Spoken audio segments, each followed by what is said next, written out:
Amemba kamĩtĩ ya gũthũrima tabarĩra cia thirikari nene manjĩrĩirie ũthũrimi wao mwena wa Gĩkono Maragwa, tabarĩra-inĩ ya mũtambo wa kũngania gĩko gĩa kaũntĩ ya Murang'a, Kiambu, Machakos na Nairobi.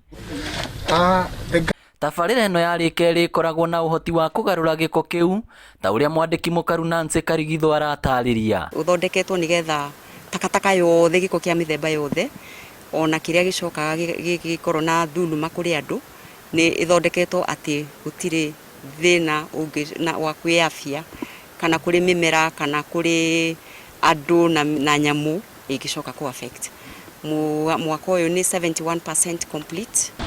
Kuma hau mathiĩte ĩmwe kwa ĩmwe nginya mwena wa Ndaka-inĩ gũthũrima tabarĩra ya maĩ ma kũrĩma ĩrĩa yũĩkaine ta Ndaka-inĩ wa Ndũhi, netanyĩtwo kũguna arĩmi makĩria ma 200.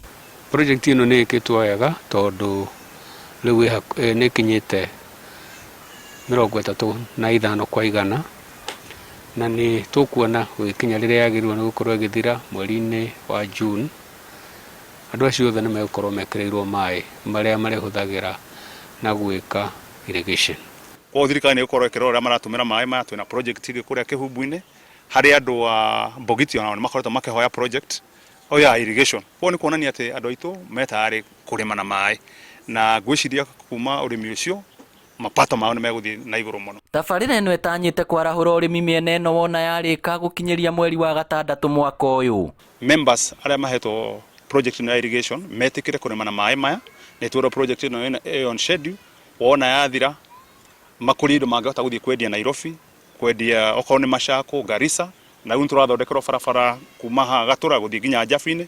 Kuma hau no mathũrimĩte mũbango wa thirikari wa ũtambia wa thitima mĩena ĩtiganĩte ya Gatanga. Nĩtũrekera andũ thitima makĩria ma 200. Itũra rĩtagwo Kĩharika kũndũ gũtarĩ na thitima. Nĩ ngwenda kũria aikari a kũu nao metĩkĩre rĩu no magũre macini cia gũtinia mahuti ma ng'ombe, maige okorwo nĩ saloon na maige welding shops. Ngĩribotera Inooro TV kuma Ndaka-inĩ Gatanga, kaũntĩ ya Murang'a, rĩtwa rĩakwa nĩ Victor Kĩnuthia.